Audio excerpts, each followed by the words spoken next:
jamais vu ça. Il y a un public particulier aujourd'hui dans les studios de France Bleu Nord. On s'explique Avec cette idée originale, un chien à temps plein avec des personnes handicapées.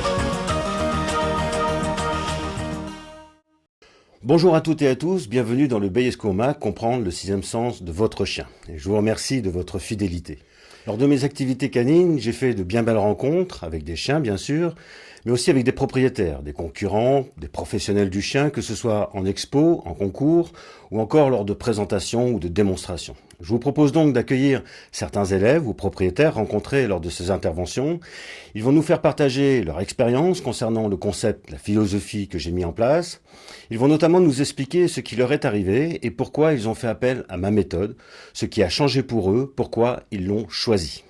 Voici donc les témoignages de Pauline, Isabelle, Alex et Alice pour des border collies, bulldog français, braque allemand ou croisé bosseron. Quelle que soit sa taille, petit ou grand chien, la vie quotidienne et familiale procure bien des surprises. La venue d'un enfant ou les soucis proprement dits liés au chien lui-même. C'est tout cela que nous verrons dans les Bayescourmac. Pour l'heure, je vous laisse avec quelques-uns d'entre eux pour qui le parcours n'a pas toujours été aussi simple. Jingle.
On l'avait récupéré à 2 mois dans l'élevage et on avait 2 problèmes qui se posaient. Le premier, c'est qu'il grognait dès qu'un enfant s'approchait, et le second, en fait, il détruisait énormément quand on était absent.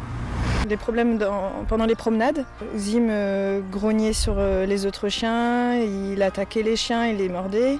Des problèmes aussi à la maison, il répondait pas forcément toujours à mes demandes.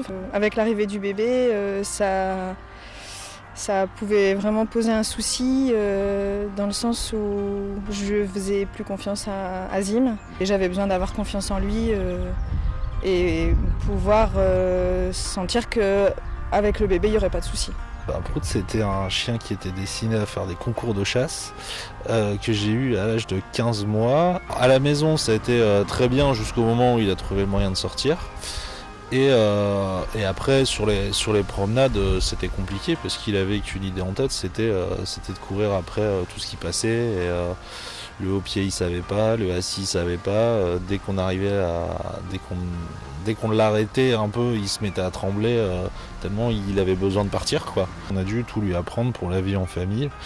Et principalement en fait une canalisation et il a encore quelques petits soucis de rappel.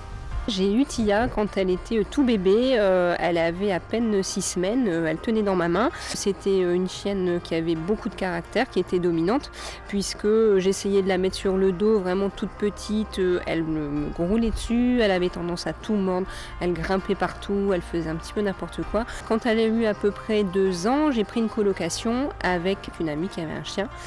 Et là ça s'est très très mal passé puisque les chiennes se sont battues et ça a été le début d'une longue période très très difficile.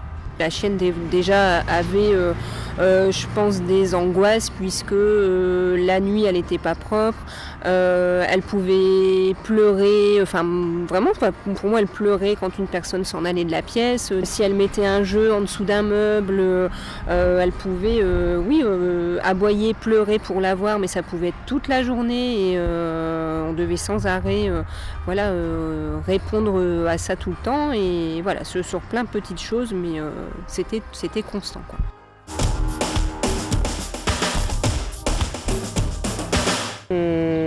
est allé à un repas de famille où il y avait de nombreux enfants, etc.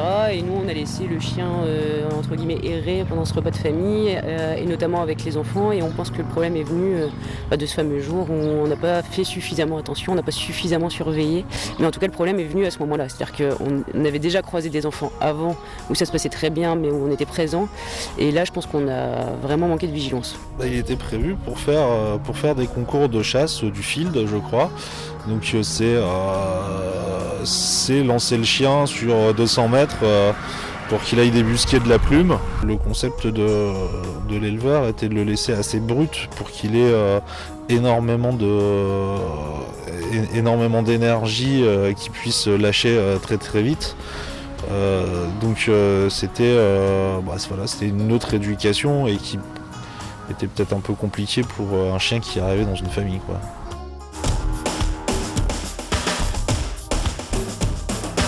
On ne savait pas du tout dresser un chien et en fait c'est quelque chose qui s'apprend. C'est pas la même espèce et voilà, on a l'impression comme ça que c'est facile, que c'est quelque chose qui s'apprend en autodidacte, mais pas du tout en fait. Enfin, on a besoin d'un professionnel pour faire les choses correctement, pour prendre en compte les besoins de notre chien, voilà, c'est du vivre ensemble, mais on apprend à vivre ensemble en fait. J'ai apprécié, c'était en fait au début des exercices aussi très concrets à faire au quotidien et à faire régulièrement. C'était vraiment adapté à notre quotidien.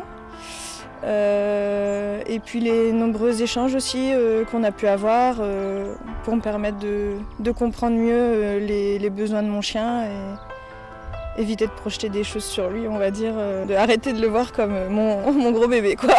Je voulais faire appel à un professionnel qui puisse voir mon chien avec son histoire et pas avoir quelque chose de plus général où on prenait pas vraiment en compte l'histoire du chien, quoi. Parce que ça me paraissait intéressant d'avoir dans l'équation l'histoire de ce chien. Le concept, il est finalement, on peut facilement s'y raccrocher. À partir de là, on s'éduque aussi en tant que maître par rapport à ça et du coup c'est vraiment moi ce que je retiens principalement de ce concept-là, quoi. La chose qui m'a vraiment frappée, c'est quand vous m'avez dit que la relation avec ma chienne allait changer, mais que elle pourrait être d'autant plus belle. Parce que quand Tia, forcément, je l'ai prise, elle tenait dans ma main, c'était une boule de poil, c'était mon bébé, je dormais avec elle. Et en fait, je me suis aperçue que c'était pas du tout bon ni pour la chienne ni pour moi, puisque je pense que ça va engendrer des choses. Et vous m'avez appris aussi à pas projeter les propres émotions d'humain. Je pense comme beaucoup de personnes doivent le faire finalement. Et donc, je pense que ça a été essentiel d'entendre ça, de me rendre compte de ça pour pouvoir effectuer le travail après. Ça a dû passer par contre par des concepts qu'on n'imaginait pas et voire même avec lesquels on n'était pas forcément d'accord au départ. Par exemple la varicannelle.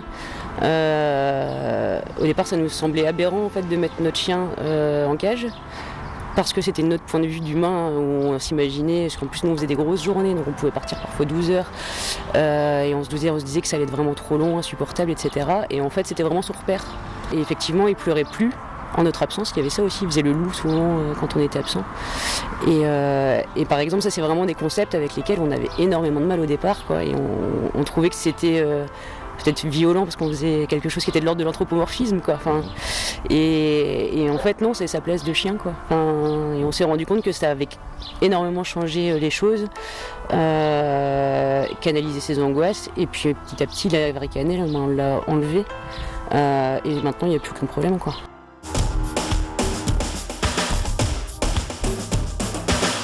Je conseillerais d'aller voir un comportementaliste avant d'avoir le chien en fait, pour mettre tout de suite en place ce qu'il faut faire, avoir les bons protocoles, les bons procédés, pour faire en sorte que ça se passe bien tout de suite et éviter les erreurs dès le départ.